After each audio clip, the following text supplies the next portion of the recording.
सन 1932 बीहड़ जंगल। अंग्रेजी सेना की चौकन्नी टुकड़ी छिपते छिपाते आगे बढ़ रही थी।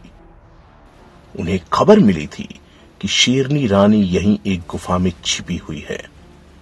आखिर एक गुफा के पास उन्हें मानव आवाज सुनाई दी। रानी, अंग्रेज आ गए।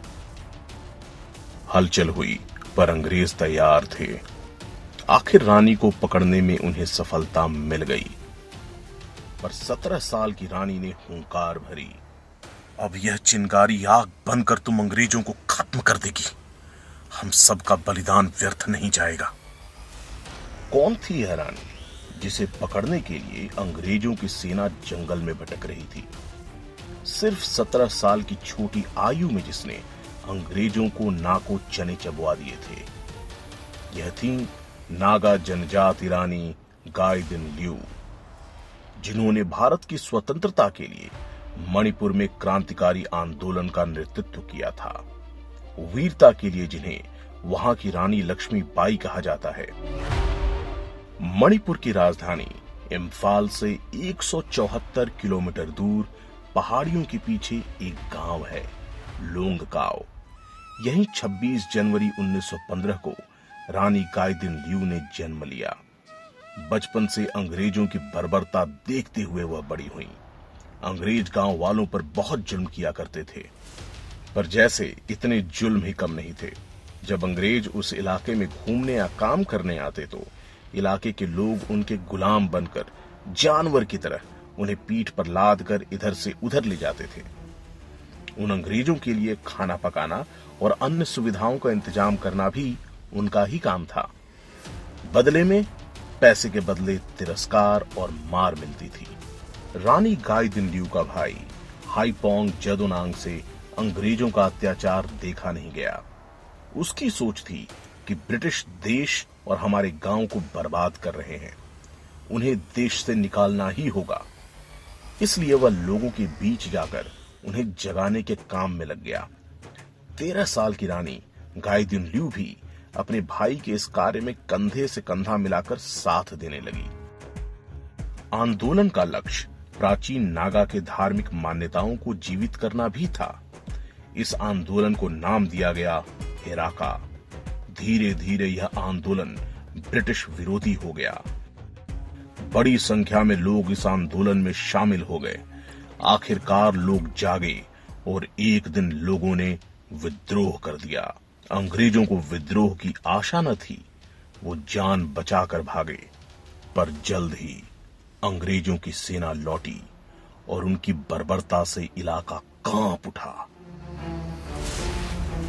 हाईपोंग जदोनांग को पकड़ लिया गया और लोगों को डराने के लिए उसे फांसी पर लटका दिया गया। अब 13 साल की किशोरी रानी गाइदिन ल्यू ने विद्रोह का नेतृत्व संभाल लिया। अंग्रेजों ने धर्म परिवर्तन कराने की मुहिम शुरू की तो रानी ने इसका जमकर विरोध किया। रानी ने नागा कबीलों में एकता स्थापित की। रानी गाइदिन ल्यू ने ललकार कर अपनी बात रखी। धर्म को खो देने का मतलब अपनी संस्कृति को खो देना है। अपनी संस्कृति को खोना यानी अपनी पहचान को खोना, और अंग्रेज यही चाहते हैं। हम अपनी संस्कृति को विकृत करने की इजाजत अंग्रेजों को कभी नहीं देंगे। रानी गाइदिन ल्यू ने सब कबीलों को एकत्र किया, एकता का महत्व समझाया, अंग्रेजों पर आक्रमण करने की योजना बनाई। उनके नेतृत्व में अंग्रेजों पर विद्रोहियों ने जबरदस्त हमला किया, परंतु परंपरागत शस्त्रों के साथ विद्रोही बंदूकों से लैस ब्रितानी सेना का कब तक मुकाबला कर सकते थे? अंग्रेजों के पास शासन था, व्यवस्था थी और आधुनिक सेना थी। उनके पलट आक्रमण का सामना विद्रोही न कर सके। हार कर विद्रोह की अग्नि को जलाए रखते हुए विद्रोहियों के साथ रानी गाइदिन ल्यू ने भी जंगल में शरण ली। अगले 4 साल तक रानी गाइदिन ल्यू जंगल से ही विद्रोहियों का नेतृत्व करते हुए अंग्रेजों की नाक में दम करती रहीं।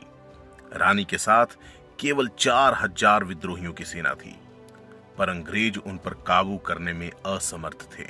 इस आंदोलन को दबाने के लिए अंग्रेजों ने कई गांव जलाकर राख कर दिए, लेकिन इससे लोगों का उत्साह कम नहीं हुआ। बल्कि विद्रोह की ज्वाला और तेज होती गई। एक दिन पहली बार सशस्त्र नागाओं ने खुलेआम सरकारी चौकी पर हमला कर दिया। कई अंग्रेज सिपाही इस हमले में मारे गए। रानी का खौफ अंग्रेजों के सिर पर चढ़कर बोलने लगा, पर यहां रानी से एक भूल हो गई। अंग्रेजों की सेना से छापामार युद्ध करते हुए गाई दिन ल्यू ने एक इतना बड़ा किला बनाने का निश्चय किया जिसमें उनके 4000 नागा साथी एक साथ आराम से रह सकें। इस किले को बनाने का काम चल ही रहा था कि किसी ने अंग्रेजों को बता दिया, और इसी का परिणाम था कि आज रानी गाई दिन ल्यू को पकड़ लिया गया। मुकदमा चलाकर एक 17 साल की किशोरी को 14 साल की सजा सुनाकर जेल में डाल दिया गया। पर रानी का अंग्रेजों पर इतना खौफ था कि अंग्रेज उन्हें इस डर से एक जेल में ज्यादा समय नहीं रखते थे कि विद्रोही उन्हें छुड़ा ले जाएंगे। अंग्रेजों ने प्रयत्न किया कि रानी अत्याचारों से डरकर माफी मांगकर लोगों से विद्रोह छोड़ने के लिए कहे, पर वीर रानी ने क्षमादान के प्रस्ताव को अस्वीकार करके 14 वर्ष तक जेल में रहना ज्यादा उचित समझा। 14 वर्ष पूरे हुए तब भी अंग्रेज सरकार रानी को रिहा करने को तैयार न थी। 1947 में देश को आजादी मिली। तब जनमानस के दबाव में सरकार के मुखिया जवाहरलाल नेहरू ने रानी को रिहा करने का आदेश दिया। आजाद होने के बाद उन्हें अपने गांव जाने की इजाजत नहीं मिली। वर्ष 1952 तक वे अपने छोटे भाई मारंग के साथ नागालैंड के तुएनसांग क्षेत्र के गांव विमराप में रहीं। आखिर 1952 में उन्हें अपने गांव लौटने की इजाजत मिली। जेल से छूटने के बाद रानी गाई दिन ल्यू ने अपने लोगों के लिए काम जारी रखा। आजाद भारत में रानी नागा नेशनल काउंसिल के खिलाफ थी। ये काउंसिल नागाओं के लिए अलग देश की मांग कर रही थी और भारत से अलग होना चाहती थी। रानी गाई दिन ल्यू भारत से अलग नहीं होना चाहती थी। उन्होंने नागाओं के लिए देश के अंदर ही अलग क्षेत्र की मांग की। अलगाववादी नागा नेताओं ने रानी को मारना चाहा, तो 1960 के दशक में उन्हें फिर से मजबूरन अंडरग्राउंड होना पड़ा। दोनों गुटों में आपसी संघर्ष आरंभ हो गया। एक बार रानी के साथियों ने झड़प होने पर अलगाववादी गुट के सदस्यों को मार गिराया। संघर्ष बढ़ता। इससे पहले भारत सरकार से बातचीत के बाद 1966 में रानी ने हिंसा का रास्ता छोड़ने का निर्णय लिया। दूसरा गुट भी तब नर्म पड़ गया। स्वतंत्रता संग्राम में साहसपूर्ण योगदान के लिए भारत सरकार ने 1982 में रानी गाई दिन ल्यू को पद्म भूषण से सम्मानित किया। मरते दम तक भारत मां की इस पुत्री ने देश और समाज की सेवा की। 17 फरवरी 1993 को अपने गांव में ही 78 वर्ष की उम्र में मणिपुर के इस महान क्रांतिकारी ने इस दुनिया को छोड़ दिया।